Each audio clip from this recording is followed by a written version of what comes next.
All right, we'll go ahead and get started. Welcome everybody, my name is Chris Morrill. I am one of the counselors here at Lincoln Park High School. Appreciate you coming out tonight for our financial aid night. We have two amazing speakers with us tonight. And so we have Mr. Herbert House, who as you can see up on the screen is our Senior Scholarship Manager for CPS. And then we also have Ms. Lauren Powers from the Illinois Student Assistance Commission. I always say aid, but I know I'm wrong. Assistance Commission, who will be talking to us about FAFSA. If you have children who have gone through this process before, FAFSA is going to be different, and so she'll be talking about some of the changes. You might have already noticed that it has not yet begun. Usually it starts October 1st. So there are some changes that will be gone over, and then at the end, I'll stick around. You guys can ask questions. If they're general questions, you're welcome to ask. If they are not, like more individualized questions, you can come up to me and ask individually. But that's all I have for an official introduction. I will turn it over to Mr. House. Thank you very much. Thank you, Chris. Good evening. As you said, I'm Herbert House. I am the Senior Scholarship Manager here for Chicago Public Schools. And I want to talk to you all tonight about connecting you all to our scholarship resources and how to use them. Oh, you know what? That's on me. Quickly. Put my little doodad. Yeah. It's a drive.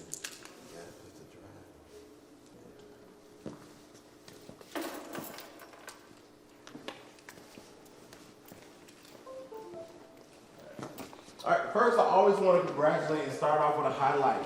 So last year, the class 2023 hit a record high of $2 billion in scholarships. And so our CEO has charged the class 2024 with a 2% increase or more. All right, so scholarship resources. First, take out your cell phones. I want you all to send me an email at collegescholarships@cps.edu, subject line scholarship session.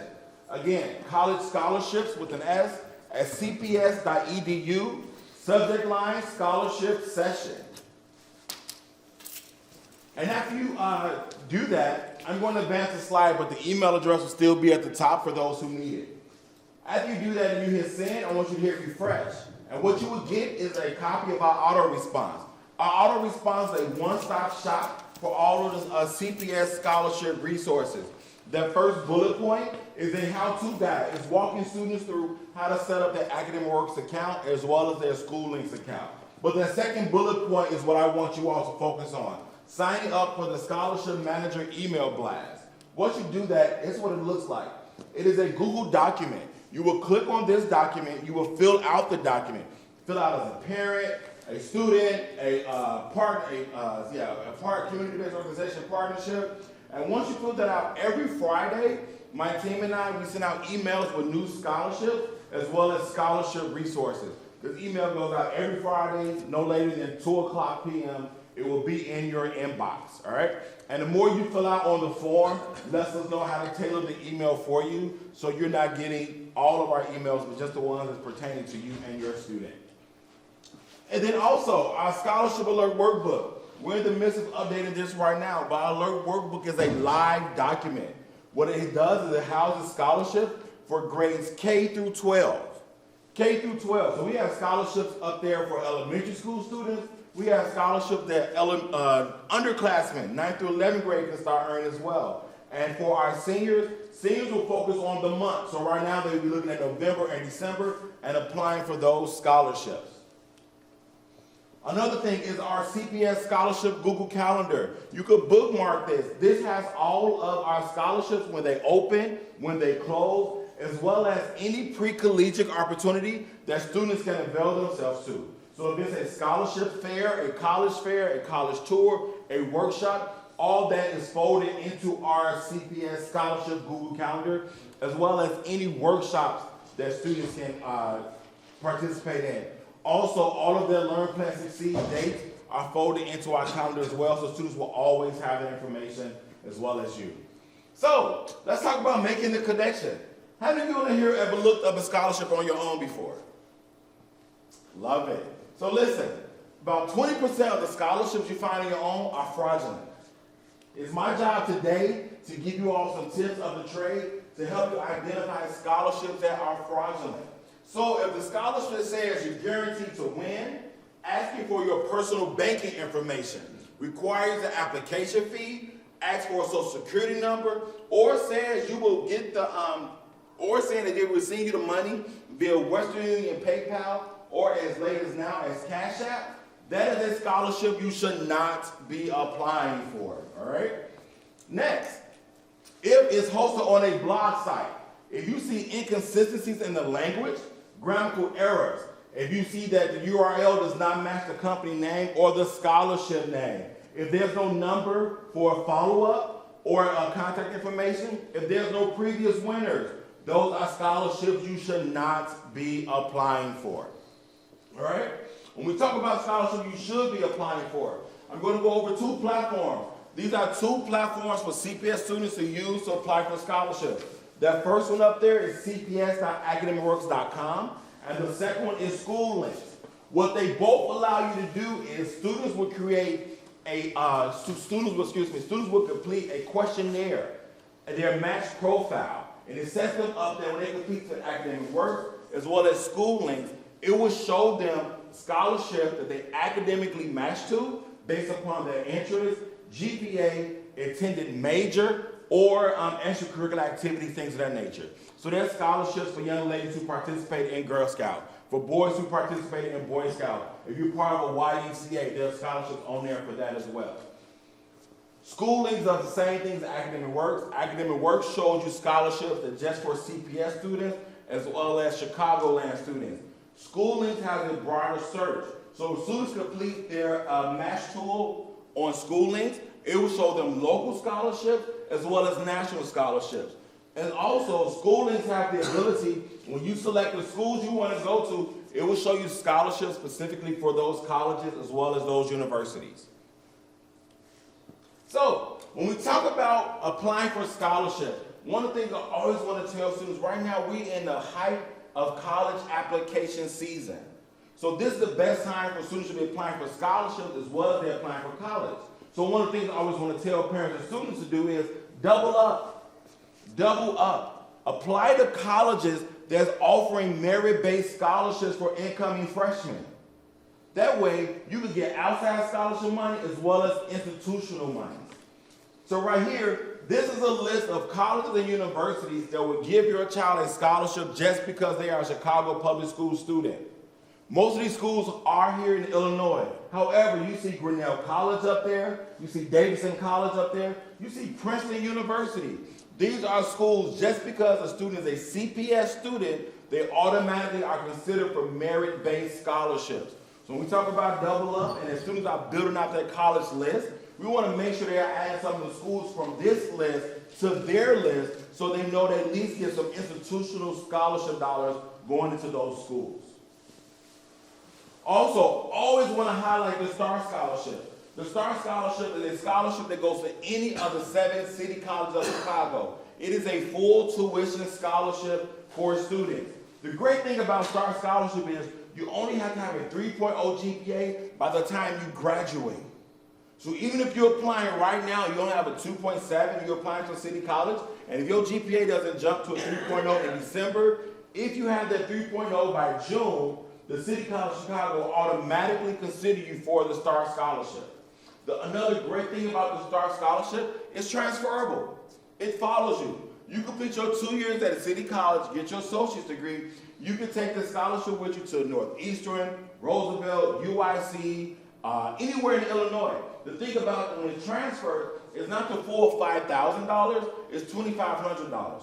That still is a good number, a good amount of money to take with you to complete those last 2 years of undergrad. So when we talk about scholarship sites, these are scholarship sites students should be applying for. Their first one is by far the dopest site up there. It's not dope because I manage it, but it's dope because I manage it. All right? So cps.academicworks.com. School Links, again, students have access to their parents. You have access to School Links as well. UNCF, HSF, College Greenlight, Education Planner are all great sites for scholarship. These sites have been vetted. These are sites that have been awarded CPS student scholarships over the years. The second dopest site up there, and it's a close second, is bigfuture.collegeboard.org. The thing about Big Future is there's no GPA requirement, there's no essays requirement, there's no recommendations needed. Only thing students have to do is log into College Board, create an account, and start completing post-secondary steps that they have to do anyway to graduate from Lincoln Park. You got to complete FAFSA to graduate from Lincoln Park. It's a state requirement. You have to apply for at least one college. You at least have to search for a scholarship. You're doing all of that on College Board website. What they do is every month, they put students' names and emails into a raffle. And they pull names out and they award scholarships based upon a raffle. And I hear you, how is this a raffle? How do we guarantee the funds? Of that $2 billion that we celebrate, $1.3 million of that came from College Board pulling students' names out of a hat every month. They're awarding 30 scholars a month just into CPS. Just CPS students awarding 30 scholars a month. So if a student created a College Board account, that puts them in a raffle for $500. Search for a scholarship, $500. Search for a college, $500. Complete FAFSA, the regular app or the alternative app. That is a $1,000 raffle they input you in. And every month they pull names and we email the students, let them know, hey, you've been awarded or offered $500 in a scholarship, $1,000 in a scholarship. Students have to reply back, yes, they want the money. They don't reply back, yes, they give them like a 30-day window. So they pull October's name, they have until November 30th to say, yes, I want that money before they go to the next student. Okay? So, strategies for completion. When we talk about completion, we talk about putting the best student on paper so students can sell themselves when scholarship providers are reading their application. So, when we talk about that, we'll talk about putting you in the essays. Planning time, the what to do's, and the why. Make sure we put you in the essay, planning time, what to do, and why. So, here is the strategies for application completion. This is 9 tasks broken up over 3 days. Because applying for scholarships and completing scholarship packages, it can be like a whole nother class added to a student's schedule. So what I try to do is break it up over time so it's not as convoluted on doing it all on one day. So on Monday, they should be looking at scholarships that they match to. Going into SchoolLink. Every time students log into SchoolLink, on the left-hand side, there's a live feed that shows them scholarships they academically match to. So you can have your student log on to SchoolLink tonight, and they can show you these scholarships, mom, dad, brother, sister, I match to that they can start applying for. So identify scholarships.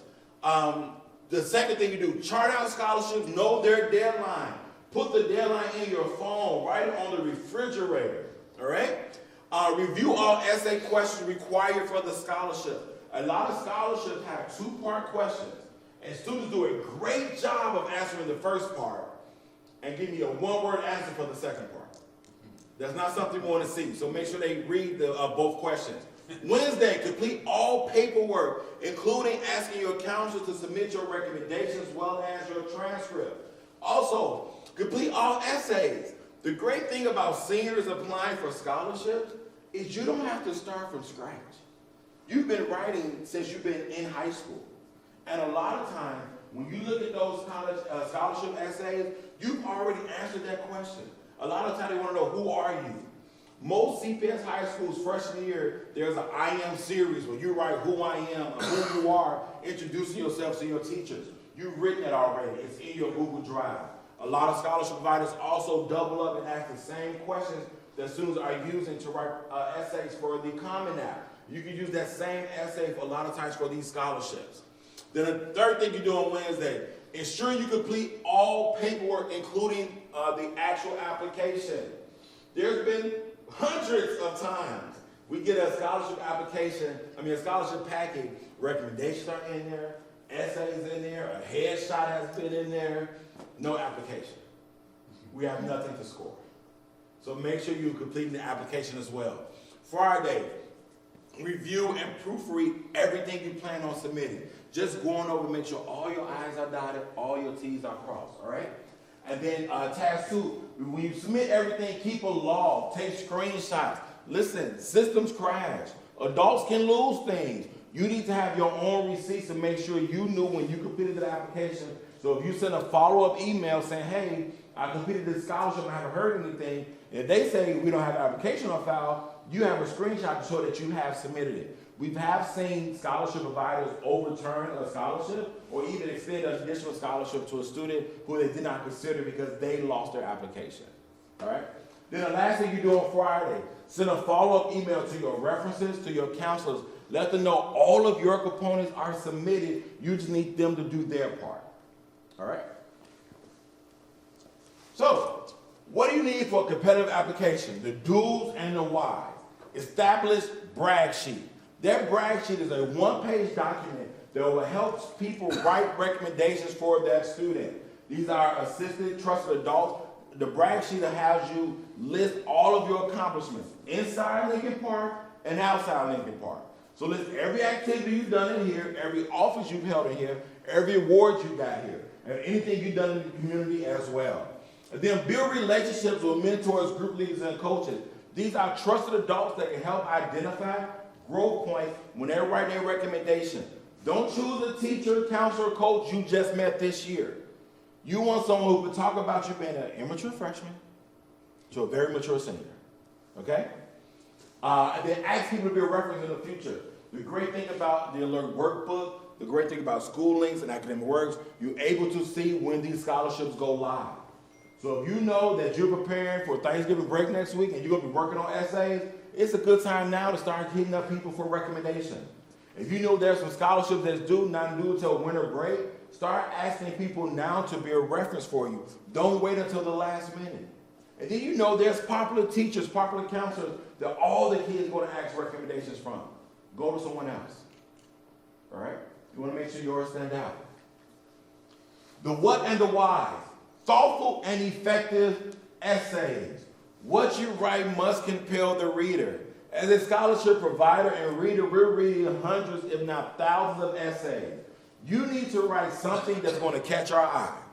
What I don't want to see is, hi, my name is Herbert House. I'm a senior at Lincoln Park. Boo. I don't need to know your name because it's on your application. I don't need to know the school you attend because it's on your transcript. Tell me what the application and the transcript does not. Fill in the lines, paint a picture, draw us in.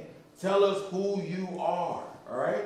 Also, listen, COVID happened. COVID is still happening. Your whole essay doesn't have to be about COVID. And if it is, talk about how you overcame. Don't have it be a woe is me, the pandemic. Tell us how you overcame during the pandemic, all right? If that's something you want to talk about. And then timely application. The earlier the better. If a scholarship is due November 30th at 11:59 p.m., don't wait until November 30th, 11:55 to try to hit submit. There are 13,000 seniors in the class 2024 just in CPS, not including charter schools. And charter school students have access to these scholarships as well. So if you wait until the last minute, think about how many of your other peers are waiting until the last minute. And the system can crash.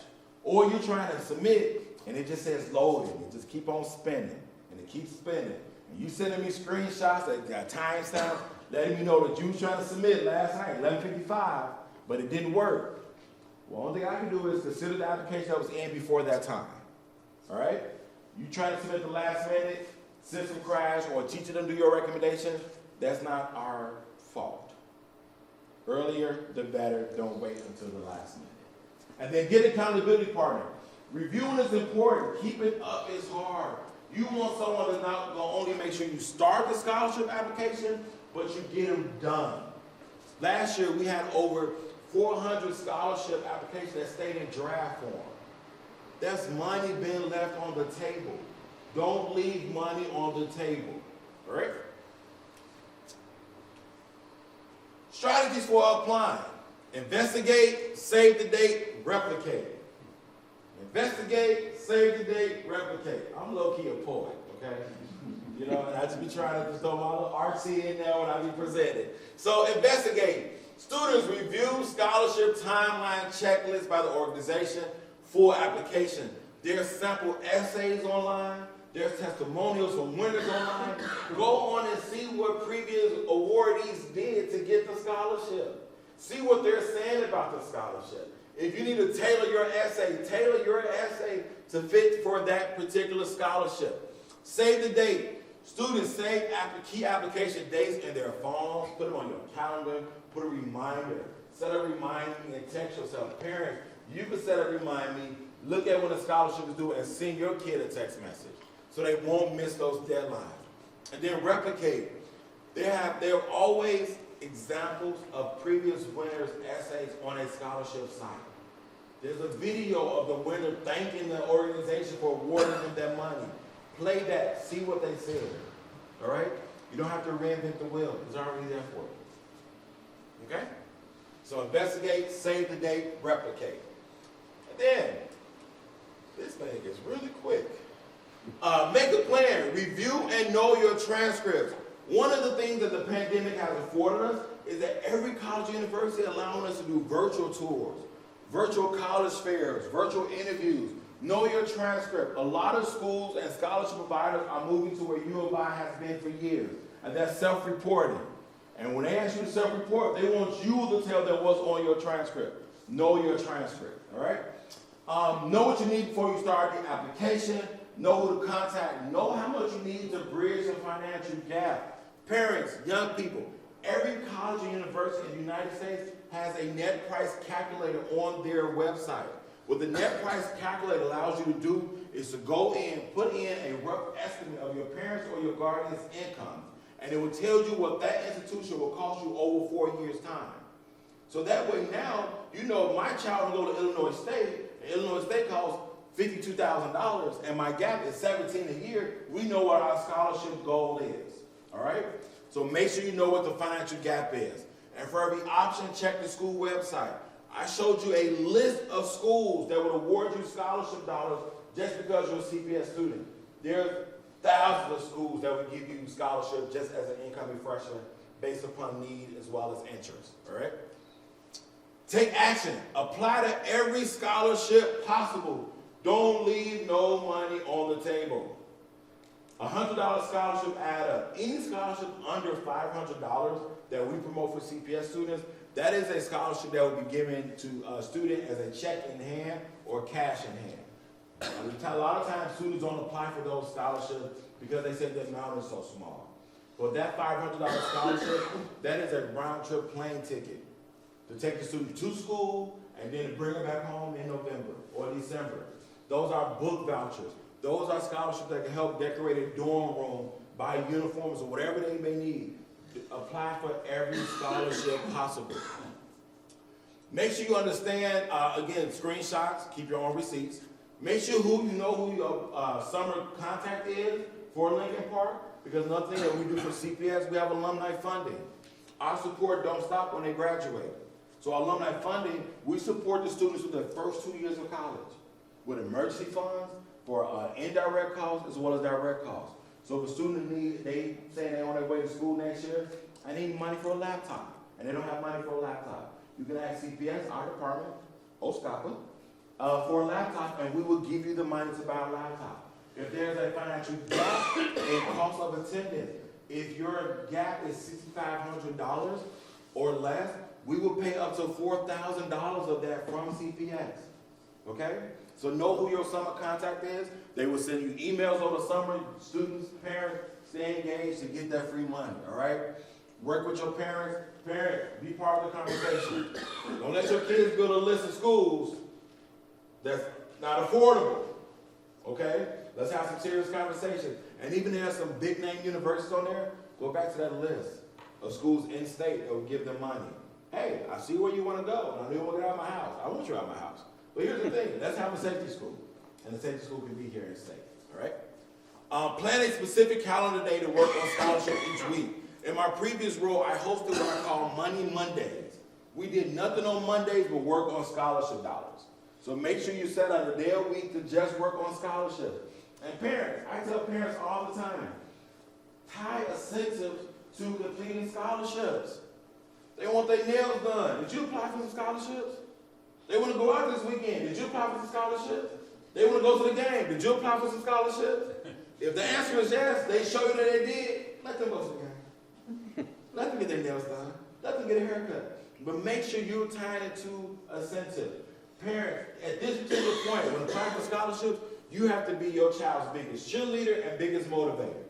Because they're applying for scholarships now in November, they may not hear back from them until February or March. And that right there can be discouraging. You didn't did 4 applications this month, and parents say, okay, you can do some more in December. Well, I did all that, and I still ain't heard nothing. In time, keep applying, okay? Parents, stay on top of your kids to apply. In closing, read everything. Everything the student would need to complete the application is on the site. Make sure they read through it thoroughly. Parents, go behind them, make sure they read through it thoroughly. Students, check your emails. College board sending emails out saying you've been awarded money. If you're not saying yes, that money moves on to the next person. Also, with that, these young people now keep their phones on Do Not Disturb all day. Don't answer no unknown numbers as though they have bills. Scholarship providers will call a phone number that's listed on the application to ask the student a clarifying question. Young people, take your phone out, Do Not Disturb. You're not that busy, answer the phone. Accountability partner. Again, you want someone that can push you to the end, not just start, but make sure you finish. Applying for scholarships is hard work. And you need somebody that's going to have your back and say, no, put that phone down, let's keep applying. No tech time right now, let's just apply for scholarships. You need that, all right? And then as always, listen, I am he is me, I am a resource. Email me at collegescholarship@cps.edu. I check the email every other day and I reply every other day. I answer all questions from students and parents. And then in closing, seniors, remember, no one owes you nothing. Scholarships are not guaranteed, but they are a good way to help pay for your education. You must know how you're going to pay for your education once you leave Lincoln Park in May. All right? So here's some frequently asked questions. I got some scholarships up there that don't require essays. Some scholarships for GPAs below a 2.0, below a 2.5. Mr. Murrow has this deck. He will share it out with you all as well. And then, connect with us on all social media platforms. Facebook, Instagram, Twitter, /X. What I tell people all the time, and I tell students all the time, I want you to follow us, I want you in my business. I'm not going to follow back because I don't want to be in yours.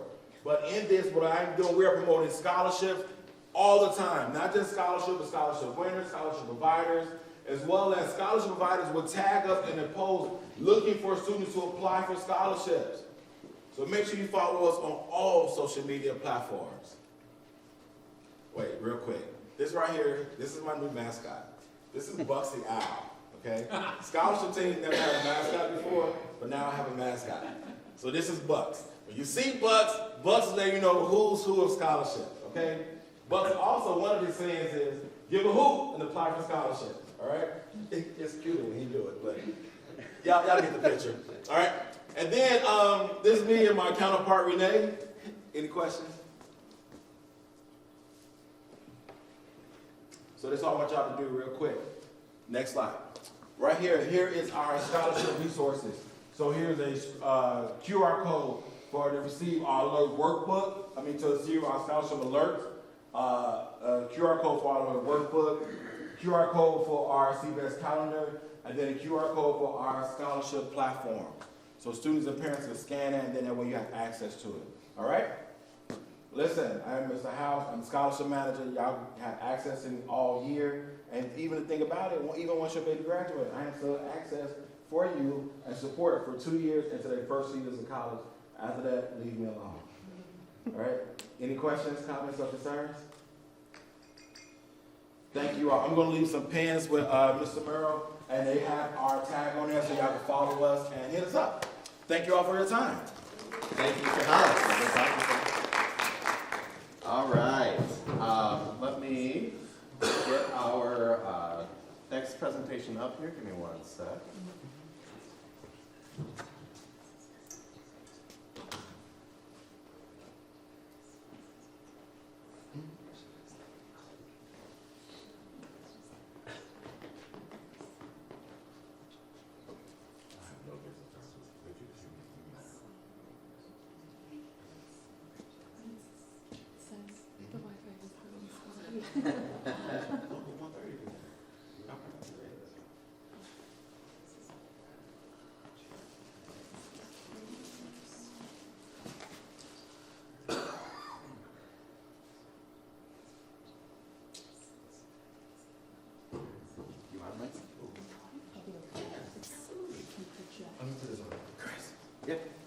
Thank you, sir.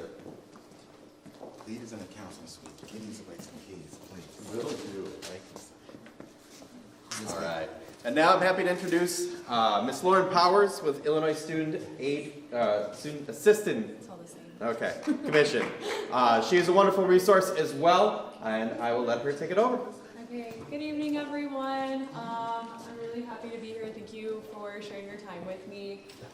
We're just going to go over kind of like more specific details about the FAFSA, some changes you can expect coming this year, and what information you'll be needing to actually complete the form.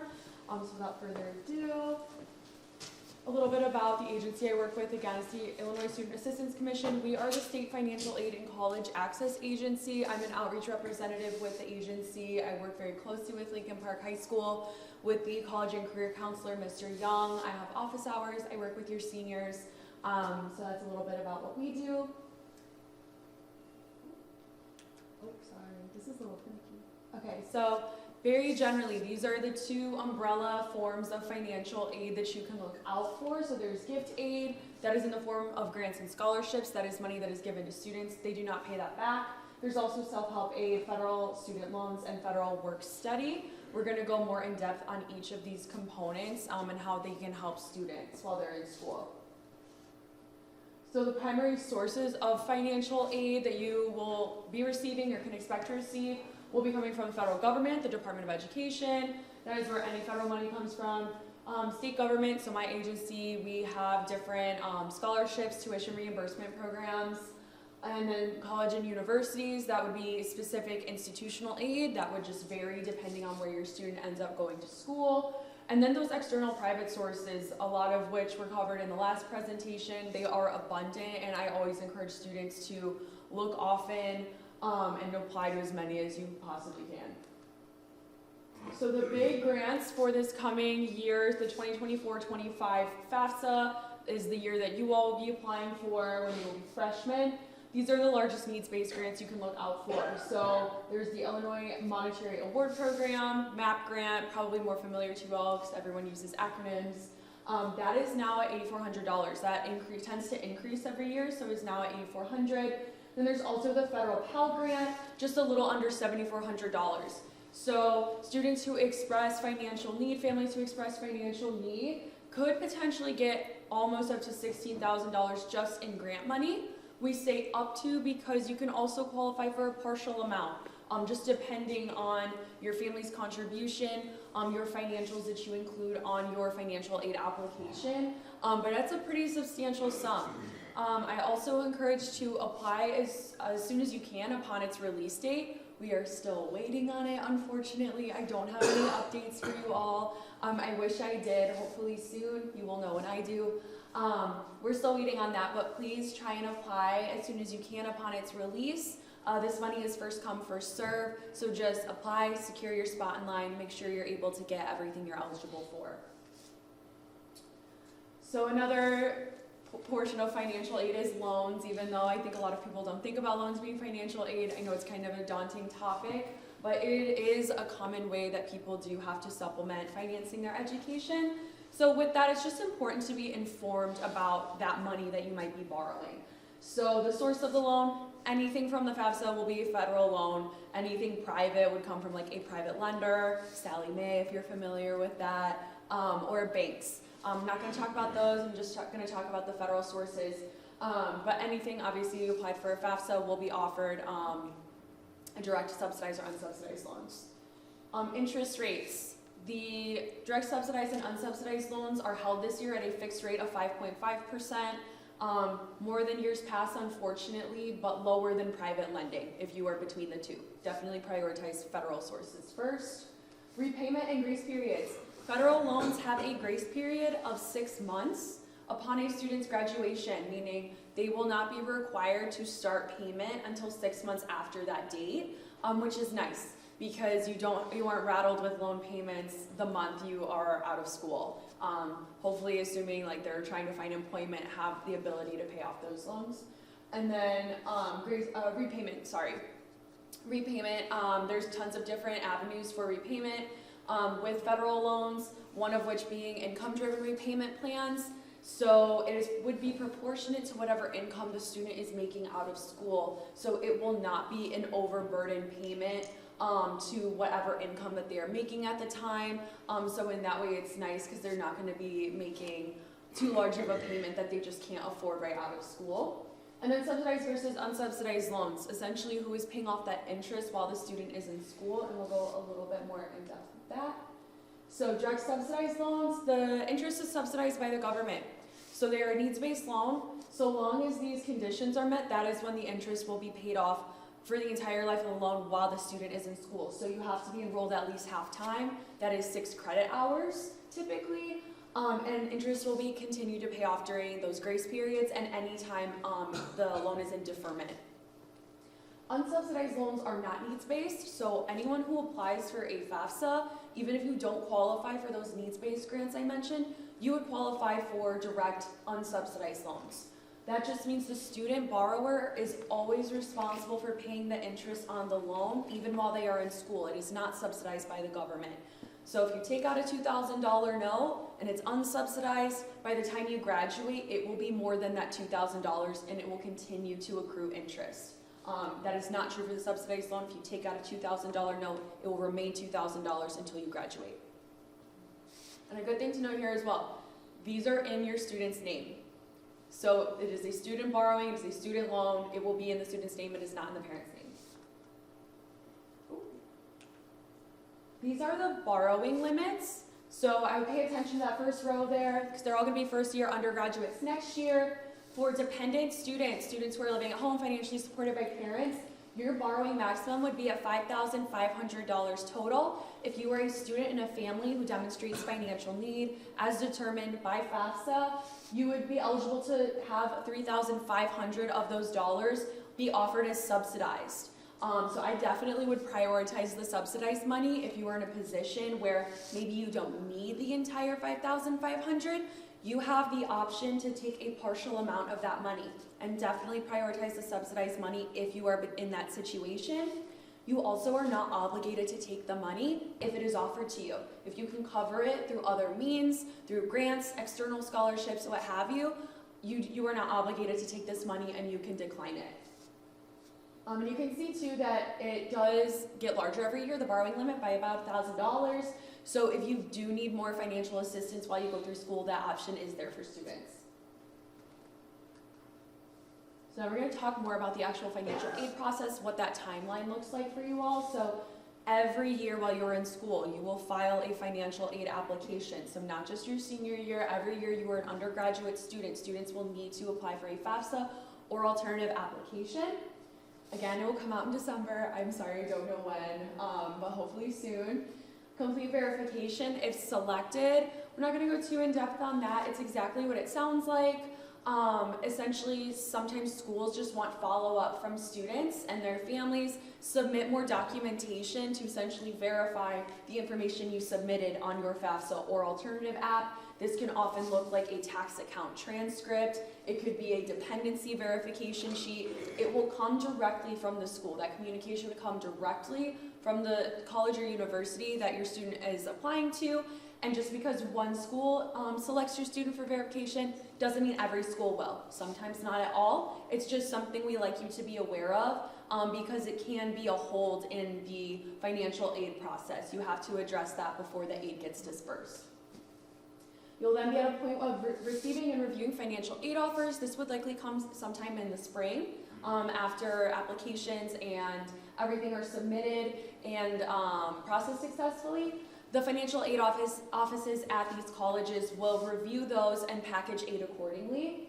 Students will then be responsible for responding to these colleges' acceptances and rejections. So if they got multiple acceptances, we also advise letting the schools know that you aren't going to, that you will not be accepting that aid and you will not be holding that spot because it could go to someone else. And then completing any pending processes. So this is kind of a lengthy process.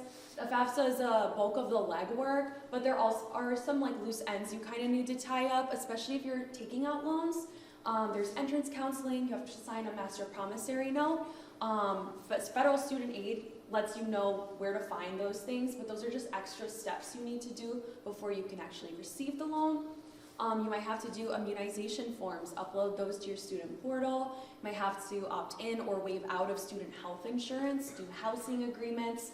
There's just some other things you need to focus on even after your FAFSA is done. That would likely come sometime late winter or spring.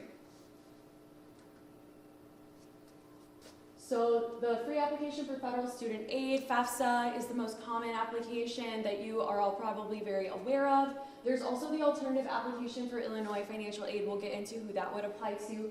Sometimes there are other institutional specific forms, not always. Again, we just like you to be aware of that. That individual school and the financial aid office would let you know if they want you to fill out additional documentation for their aid specific to their institution. But not always. So most commonly, FAFSA is kind of the blanket application that will take care of federal, state, and institutional aid. So FAFSA is free. Please never pay someone to help you complete it, and don't pay to complete it. ISAC and anyone at my agency are a free resource to help complete that whole process. And again, as I mentioned, that is used generally as the big blanket application. It will qualify you for that Pell Grant, the MAP grant, and then a lot of schools use it to administer any needs-based grants or scholarships from their institution. The alternative application is something offered through the state of Illinois. Again, this is free. It is modeled after the FAFSA, so the questions are incredibly similar. It is for qualifying undocumented students. So if a student does not qualify to complete the FAFSA, they would maybe qualify to complete the Illinois alternative application. There are still eligibility criteria. Those are the pre-screening questions. And this would preclude federal aid, unfortunately. It would only qualify students to receive the Illinois MAP grant and then any institutional aid at the discretion of the college. And I like to note as well, you would apply for one or the other.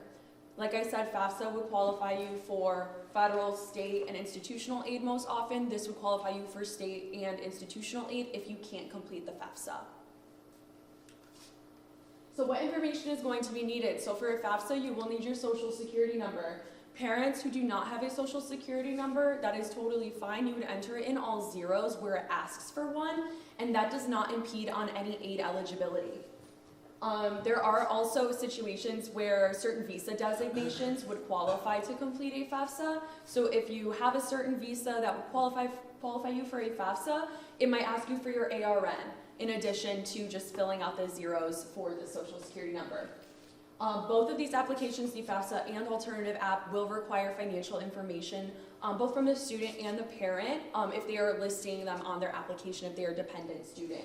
So for the 2024-25 FAFSA, you will all be needing your 2022 tax returns. It is always going to be your prior tax information. So just keep that in mind so you can get that prepared for when this does release. Any accompanying W-2s, other records of income, potentially records of investment and untaxed income would also be important in this. And then really importantly, the list of colleges that your student's applying to. That is how the financial aid offices at these schools receive the financial aid application and are able to award these packages for students. So will you be needing parent information? I'm talking a lot about dependent students. Most often, yes, they will be needing parent information generally until the age of 24. There are a list of dependency questions on the FAFSA, so unless they answer yes to any of those dependency questions, they are considered a dependent until they are 24 years old, so generally for the entire duration of their undergrad. Even if they're living in an apartment and they're not necessarily with you anymore, they will likely still need your financial information. For FAFSA purposes only, this is how they choose to define parent and thus who would be reported on the application. So only biological parents, adoptive parents, and step parents if they are married to biological or adoptive parents. I know people have lots of different living situations, but I think for simplification purposes, that is just how they choose to denote a parent. So if parents are unmarried, if both parents, biological or adoptive, are unmarried but living together, students would need to report information for both parents. Both parents would need to have an FSA ID. If parents are divorced or separated, you would need to report the information for the spouse who provides the most financial support to your child. Another common one is if you are married and filing jointly, only one parent needs to have an FSA ID because both your tax information is accounted for. What section should you complete? So this is sort of where some of the new stuff comes into play. So students and parents, again, must log in with their own FSA ID. That has always been true. If you have already sent another one of your children to school and you've helped them apply for financial aid before, it is the same account. You do not create a new one. It is tied to your social security number, so it's the same account, but students do need to create one. Students will only be able to see and complete the student section, and now parents will only be able to see and complete the parent section. So how that works is a student starts their 2024-25 FAFSA, they will complete the student section, and then based on your FSA ID information, your date of birth, social, and the accompanying personal email address, you will receive a link to open your portion of that application. I know it's a little bit more complicated this way, it's just how they chose to update it. But you will receive a link, you will open your portion, and then do it's generally just the financial portion for parents and some demographic information. And important here as well is that dependent students will have to go back and press submit once the parent section is complete. Students can't just press submit after they've done their section. The entire application will need to be done first. How you report your tax information. So this, I think, is one of the better updates for sure. It takes all of the manual entry out of the equation. You will just provide an authorization, basically your consent to have your 2022 taxes shared from the IRS to federal student aid. So that process will be entirely automatic for you, so you won't have to worry about manually entering anything. It's just nice to have your tax forms around in the event that the school would like to see them for verification purposes. That's why we recommend that still. Authorization is essential in this. If authorization is declined for any reason, either the parent or the student, you will be disqualifying yourself from potentially receiving aid. So please just note that it is really important that that authorization is given because that is how you will qualify yourself to receive aid. If you don't file taxes, like if you're a student worker and you haven't filed taxes before, you still provide the authorization. They will just see you have no taxes on record, and that's fine.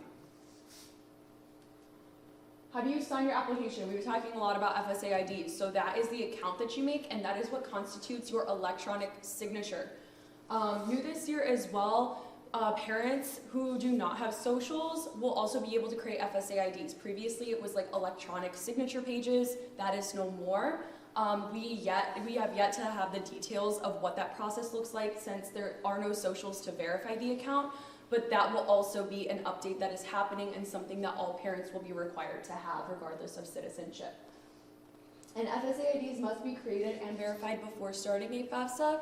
It has to be approved by the Social Security Administration, so give yourself about 2 days. You'll create the account, it gets sent over to be verified, and then they'll email you saying everything's good. For the alternative app, conversely, it is just a PIN. So students have an email password, same with parents. If they are including their information on the application, you would receive the PIN via email from ISAC, and then use that PIN to sign and submit your form.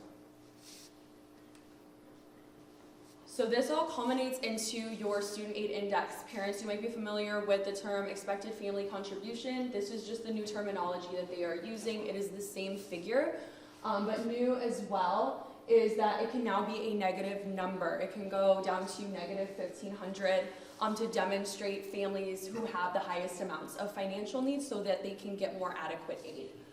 But essentially, this is a figure that reflects what a family can contribute based on the financial information shared. This is by no means a concrete number you and your family are absolutely going to share and pay off to a college. It is more of a back-end figure used by financial aid offices for eligibility purposes. So just be aware of that. But yeah, it's important that when you do get your financial aid summaries, the FAFSA submission summaries, your SAI is a number that you don't just see an asterisk. That means that there might be some kind of hiccup with your application, and that is the number that schools use to determine your aid eligibility. So just tips and reminders as we finish up here. Please fill out the FAFSA or alternative app as soon as possible after the filing period begins. I wish I had more detailed information to give you all on that. In years coming, it will be back to October 1st. Because of all the updates, it has just pushed it back and delayed it a lot, so it will be sometime in December, hopefully. Your information is confidential. It is only used to determine aid eligibility. Your taxes are just being transferred from one part of the government to another. Supplemental applications or forms might be required by schools, so just be aware of that. Maybe have your student do some research to see if they need to do anything like the CSS profile. Please keep track of deadlines because all this stuff can kind of sneak up on you, especially when you kind of get to the tail end of finishing processes like housing agreements and things like that. Keep copies of everything you submit. I think it's just nice to have the assurance on your end in that way, and you will reapply every single year that your child is in school. So it's not a one and done deal, unfortunately. They will need to reapply as so long as they want to continue receiving those grants. These are some trusted websites, so please snap a photo if you would like to. Student Portal is a free resource offered by my agency. It has like college planning, budgeting, tips, and like money management stuff. It also has different forms. Once you start receiving offer letters, ways that you can lay it out in a formatted way and cross-compare the types of aid that you are receiving from these colleges.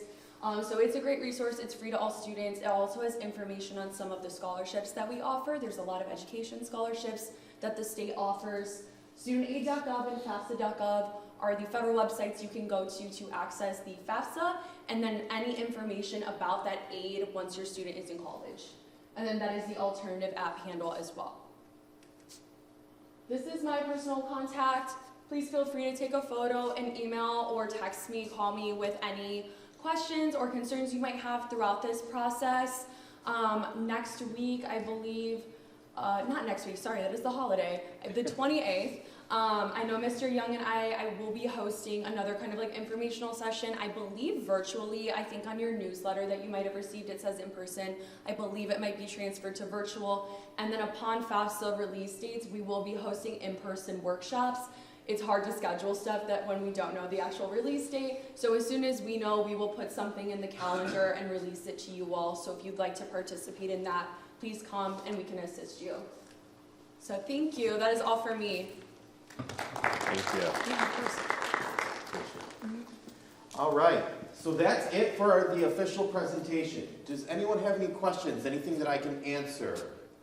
Again, sometimes financial stuff might be more personal. You can feel free to come up, but yes. Well, I had a question my accountant wife wanted me to ask. Yes. When we're filling out the financial, our own personal financial things, we have two different accounts, two 529 accounts, one for each daughter. And when we are applying for the one daughter, do we have to disclose them both?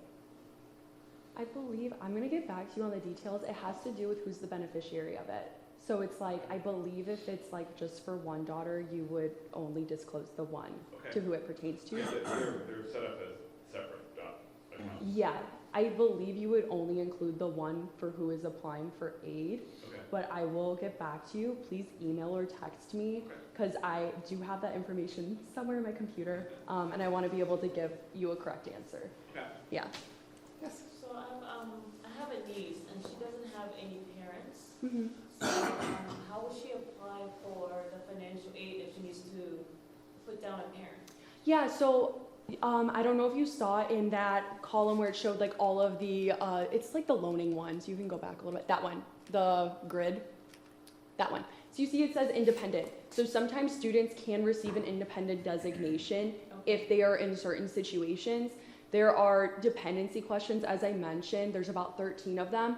If she can answer yes to any of those, which I believe having both parents deceased is one of them, she would not have to or be required to include parent information. It would only include herself. Okay. But she if lives with her grandparents now. yeah, so grandparents, as mentioned, they just have certain definitions. So even if she's like living with them, being financially supported by them, she wouldn't be required to report them because they don't qualify under the definition of parent for a FAFSA. So in her case, it seems like it would just be her information. Independent. Yeah. Okay. Yes. How soon can we apply for that FSA ID? FSA ID you can apply right now. Yeah. Where do you go to apply for that? So I think it was on here. Give me a second.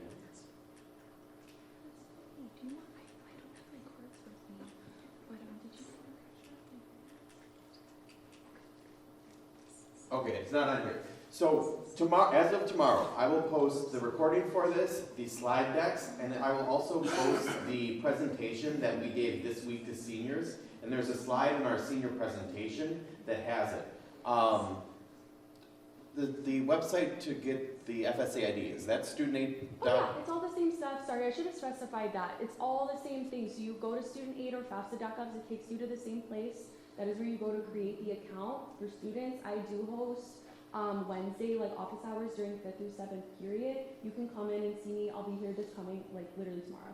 So if you want to come see me tomorrow and have that done, I'll be around. And you just need your socials. So make sure you have your socials on you. It's the same website, studentaid.gov. You can go there, create it, and then that is the same website you go to when the FAFSA releases to open up a 2024-25 application. Yeah. So Yeah. so for the parent and the student, it's two separate ID? Correct. You It's each the need same your account. own. It's the same account. It's the same process, but it's just your individual information. Okay. Yeah. Yeah. And But I'm students able, use a I'm personal able email to fill address. it out and then just put it in and then just wait for her to put her in? Or- So you get your own FSA ID. Uh-huh. Your student gets their own FSA ID. You can create them the same night. That Oh. doesn't matter. Yeah. The 2-day waiting period is for the Social Security Administration to like authorize and verify your accounts. Okay. But you can do it literally back to back if you want to. Okay, Yeah. thank you. Yeah, and then you just hold on to that until you actually do the FAFSA, and that's like your digital signature. Thank you. Yes? Will they need an appointment to see you tomorrow? I believe Mr. Young has been like emailing you guys for like some type of virtual sign up sheet. So put your name on that so if he has like a record of it, and then I'll check you guys off if you come to visit. So if you have free periods during those times, I'll be around and I can help you. And if you have any financial aid questions, you can come as well and ask those. Yeah. Any other questions? Yes? We just arrived here and we already done with the application for my student and for the parent side for me. It asked there that the tax, right? So tax from last year. So I don't have it yet. Usually around this time. That's a great question. I'm gonna have you hold on, because I want to get Ms. Powers, so just wait 1 second. Any other questions? All right, if you're anything like me, you might think of about 13 questions as soon as you step out that door. Please feel free to use us as resources. Ms. Powers is fantastic. Mr. House has some great scholarship information. The counselors are here to answer your questions and your students' questions as well. The thing that we try to reinforce to all the students, we don't know how to help you unless you let us know what your questions are. You might even be at the point where I have questions and I don't even know what those questions might be. That is okay. Come in and talk to us. I'm happy to go through things with your students, help find answers as the questions come up. I'm not an expert, I don't have all the answers, but usually I know the resources, the people to go to get them. So even if you're not sure, and even if you don't think we know, that's fine, come and let us know. We are more than happy to figure that out with your child, with you as parents. So please reach out to us, let us know what questions you have, how we can help you, and thank you guys so much for coming out. I think the past few years when we've done this, it's been snowing, so it's nice not to have a snowy night. But yeah, we really appreciate you guys coming out and look forward to helping you through this whole process. Thank you guys so much. Don't jinx us, Mr. Morrow. It might be snowing right now.